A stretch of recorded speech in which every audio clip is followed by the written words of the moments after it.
Welcome back, everyone. All right, so what I'm going to do actually is I'm just going to go ahead and delete this if statement because we don't really need it anymore. And I'll just go ahead and yeah, everything works out good here. I'll just move this over. Now, one thing that we can do is we can actually change the CSS or any style point within JavaScript, and it's actually kind of cool. So what it is that technically you can do everything within this HTML file.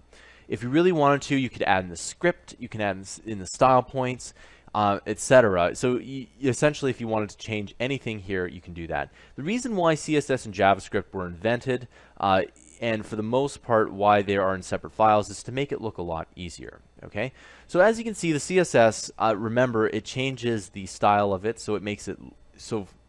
The short answer is that it makes it look different. And what I'll do here is I'm going to change this paragraph text. I'm going to change the color. So how do we do that? So again, if we just simply run the program here, you can see that it works out. But what we need to do is we need to go ahead and we need to find this here. Remember, we need to find this tag. Okay? And in order to do that, we do document.get element by ID. Simple enough.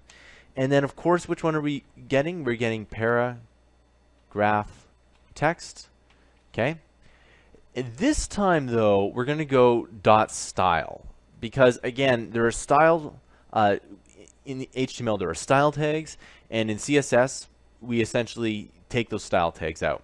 So .style, and then you type in whatever you want. So you can change, the background color, the color, etc. So let's just change the color.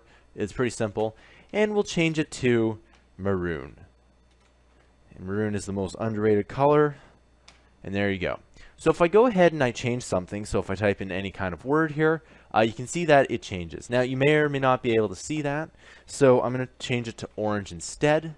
So we're going to change it to orange like that, and there we go. Okay, and you can see that the text changes to orange here.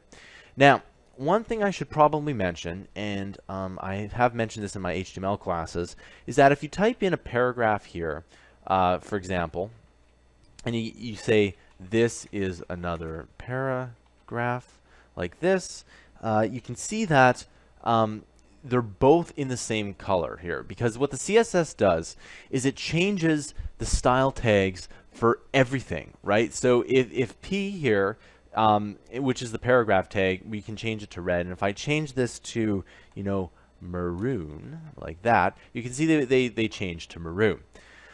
But when we run this here, so I type in the word fun, right? And you'll see that the top one changes to orange, but the bottom one doesn't. And why is that? Is because this one has the ID paragraph tag. Now, if I go ahead and copy this paragraph tag and move it down here, watch what happens. I change it to word fun, and you can see that here, this one doesn't change. It's because it's already has an ID, right? It won't change because, again, it's already being referenced, okay?